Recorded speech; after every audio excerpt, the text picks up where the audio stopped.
नमस्कार दोस्तों, मेरा नाम रिजवाना शेख है। Rich dad cash flow quadrant, आर्थिक स्वतंत्रता की कुंजी बाय रॉबर्ट टी कियोसाकी। अध्याय 2 आगे शुरू करती हूँ। क्या स्टॉक ब्रोकर हैं? अगर निवेश की परिभाषा पर गौर किया जाए तो कुछ निवेश सलाहकार भी अपनी आमदनी आई क्वाड्रेंट से नहीं कमाते। उदाहरण के लिए, ज़्यादातर stock broker, real estate agent, वित्तीय सलाहकार, बैंकर्स और अकाउंटेंट्स मुख्यतः EIS होते हैं।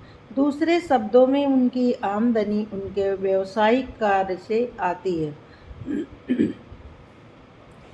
यह जरूरी नहीं है कि उनकी आमदनी उनके स्वामित्व की संपत्तियों से प्राप्त हो। मेरे कुछ दोस्त स्टॉक ट्रेडर्स हैं। वे कम कीमत पर शेयर खरीदते हैं और उन्हें अधिक दाम पर बेचने की उम्मीद करते हैं। दरअसल उनका व्यवसाय ट्रेडिंग है, बहुत हद तक किसी किराने की दुकान के मालिक की तरह, जो थोक में सामान खरीदता है और खेरची में बेचता है। इन लोगों को धन कमाने के लिए शारीरिक रूप से कुछ श्रम करना पड़ता है, इसलिए वे आई क्वाड्रेंट के बजाय एस क्वाड्रेंट में अधिक उपयुक्त होंगे। क्या ये सब लोग निवेशक बन सकते हैं? जवाब है हाँ, परंतु यह अंतर जानना महत्वपूर्ण है कि जो व्यक्ति कमीशन पर या प्रति घंटे सलाह बेचकर धन कमाता है, तनख्वाह के लिए सलाह देता है, या कम कीमत पर खरीद कर अधिक कीमत पर बेचने की कोशिश करता है, उसमें और उस व्यक्ति में अंतर होता है जो अच्छे निवेशकों को भांपकर और उन्हें तैयार करके धन कमाता है।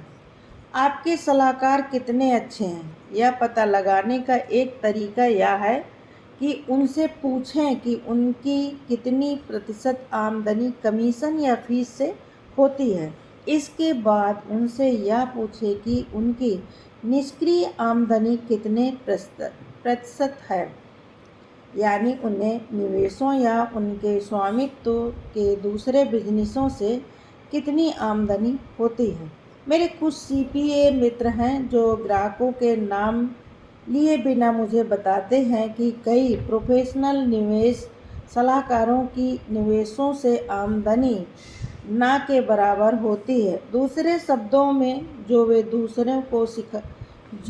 दूसरों को सिखाते हैं उसे वे खुद नहीं करते। आई क्वाड्रेंट से आमदनी के लाभ। इस तरह आई क्वाड्रेंट से आमदनी कमाने वाले लोगों की मूलभूत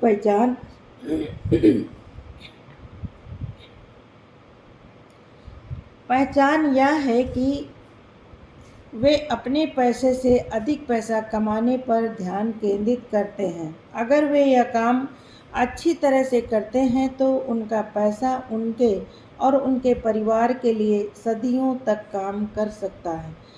यह जानने के स्पष्ट लाभ हैं कि पैसे से पैसा कमाया जा सकता है।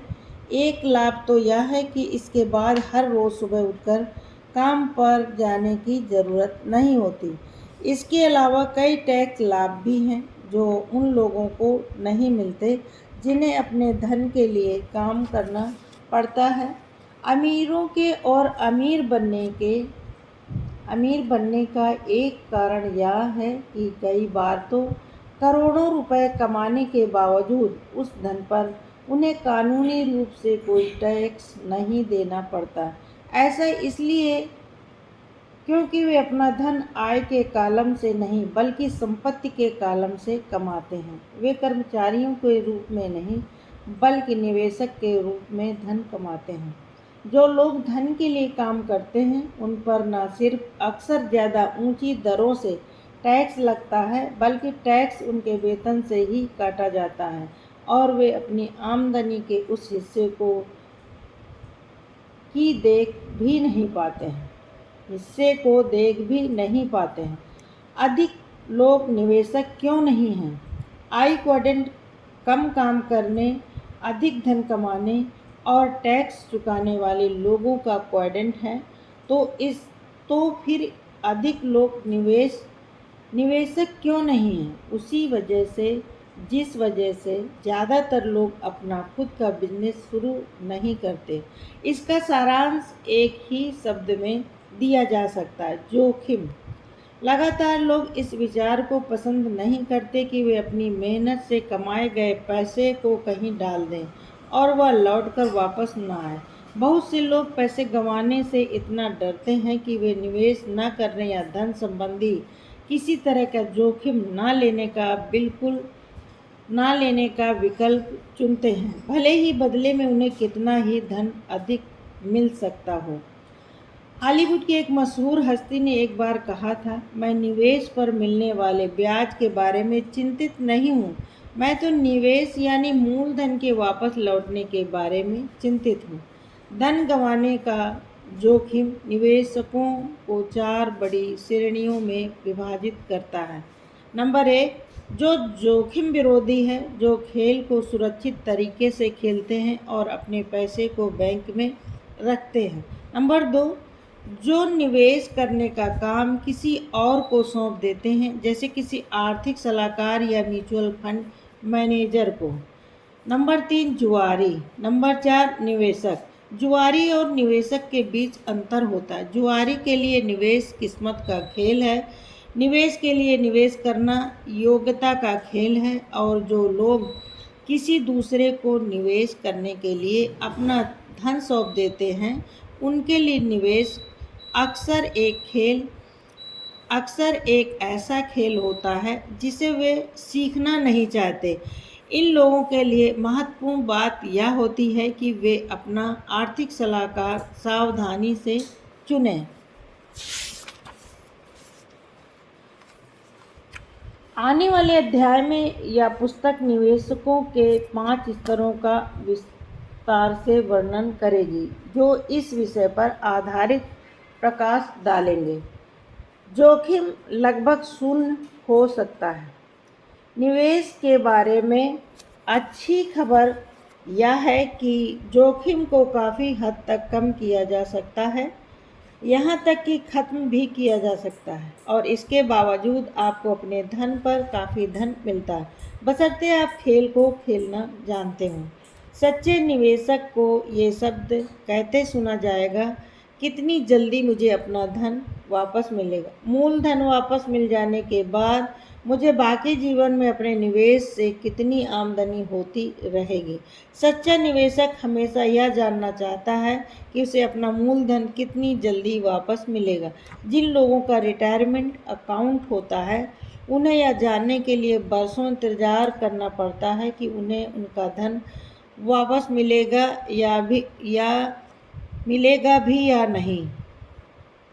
यह प्रोफेशनल निवेशक और रिटायरमेंट के लिए पैसे अलग रखने वाले व्यक्ति में सबसे बड़ा अंतर है। पैसे गंवाने का डर अधिकांश लोगों को सुरक्षा खोजने के लिए प्रेरित करता है। बहरहाल आई क्वाड्रेंट उतने जोखिम भरा नहीं है जितने अधिकांश लोग सोचते हैं। आई क्वाड्रेंट भी अन्य क्वाड्रेंटों की ही तरह होता है। इसकी अपनी योग्यताएं और मानसिकता होती है। आई क्वाड्रेंट में सफल होने की योग्यताएं सीखी जा सकती हैं, बशर्ते आप उन्हें सीखने में कुछ समय लगाने के इच्छुक हों।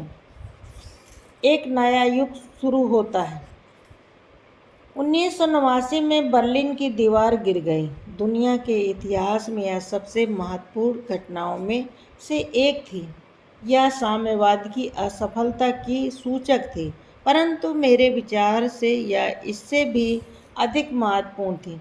यह घटना औद्योगिक युग की आधिकारिक समाप्ति और सूचना युग की शुरुआत का संकेत थी। औद्योगिक युग की पेंशन योजनाओं और सूचना युग की पेंशन योजनाओं के बीच का अंतर।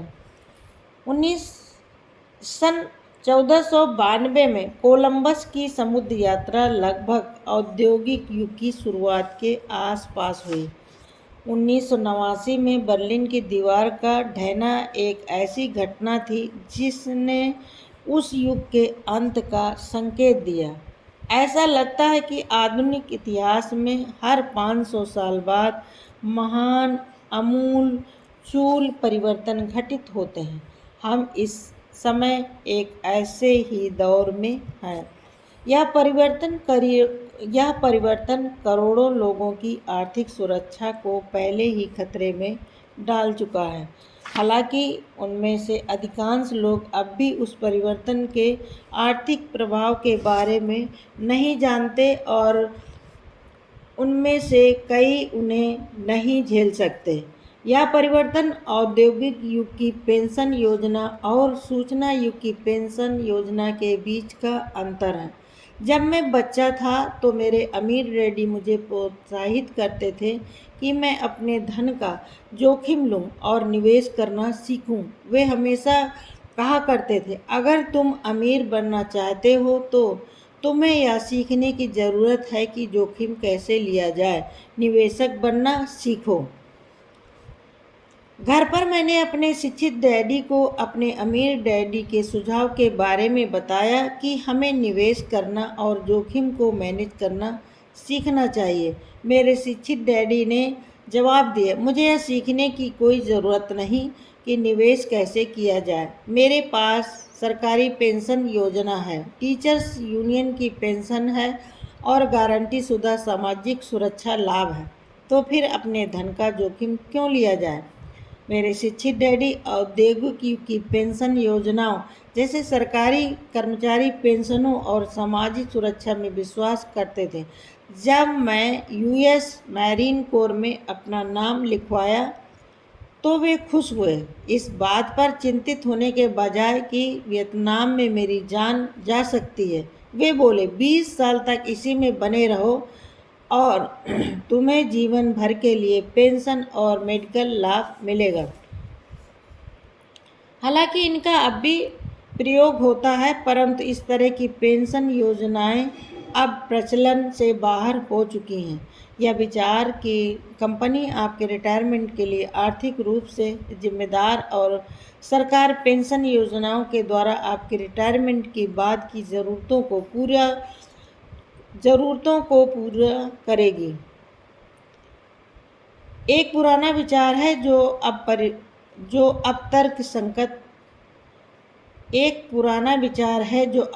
तर्क संगत नहीं रह गया है। लोगों को निवेशक बनने की ज़रूरत।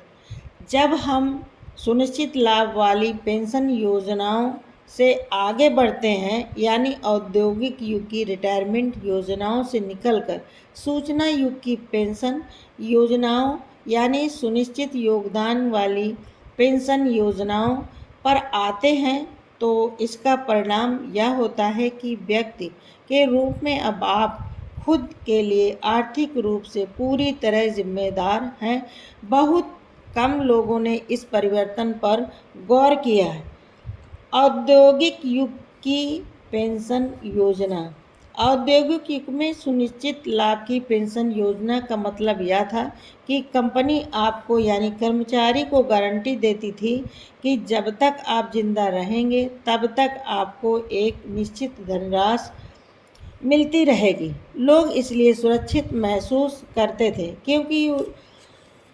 क्योंकि ये योजनाएं स्थायी आमदनी प्रदान करती थीं। Thank you.